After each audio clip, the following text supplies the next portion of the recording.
They had been cast out of the galactic core after the disastrous War of the 10 Species. A war they hadn't started, but one they had been blamed for. In the eyes of the Galactic Council, humans were too dangerous, too unpredictable, too human. The verdict was swift. Banishment to the unclaimed outer rim, far from the trade routes, far from the stars that mattered. The colonies struggled.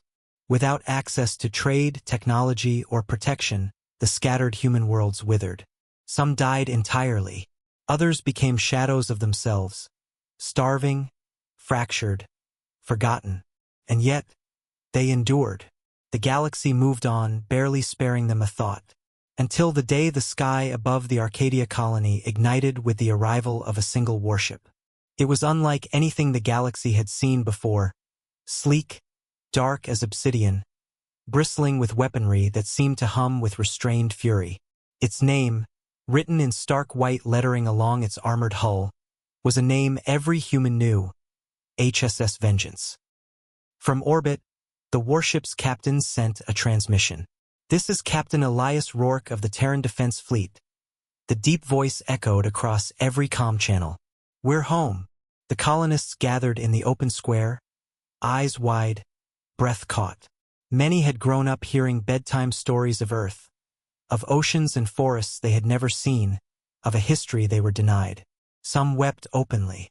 For most, this was the first Terran warship they had ever laid eyes on.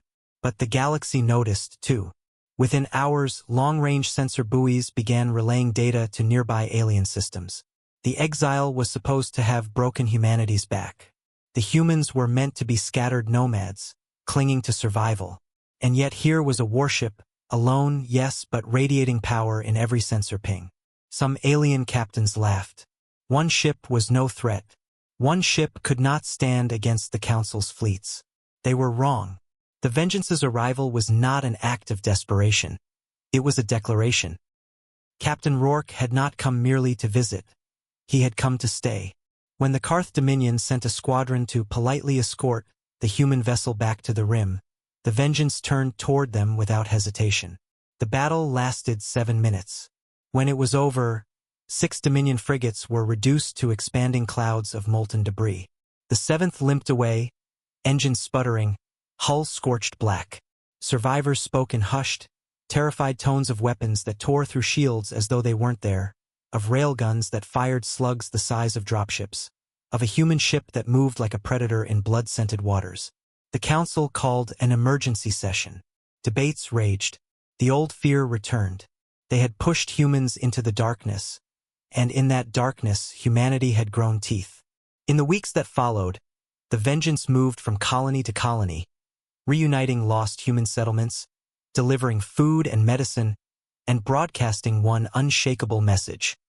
We are no longer exiles. This is our galaxy, too. It was not long before resistance formed. Council fleets tried to contain the spread. But the Vengeance was never alone for long. Old human warships, hidden away in asteroid bases, deep in planetary caves, began to emerge, answering the call. Crews of veterans and farmers, engineers and miners, all found their way to the fight. Everywhere the Vengeance went, humanity followed. And the galaxy began to whisper the words that once struck terror into the hearts of their ancestors. The Terrans have returned. For Captain Rourke, it was never about vengeance in the literal sense. The name of his ship was a promise to every human who had died nameless in exile, every child who had grown up without knowing the homeworld, every colony that had been abandoned. The promise was simple: never again. By the time the first full Terran fleet emerged from hyperspace, 1,000 ships strong, the Council knew the truth. The Exile had failed. Humanity had not been broken. They had been sharpened. And now they had come back, carrying with them the cold certainty of survivors who would never be driven away again.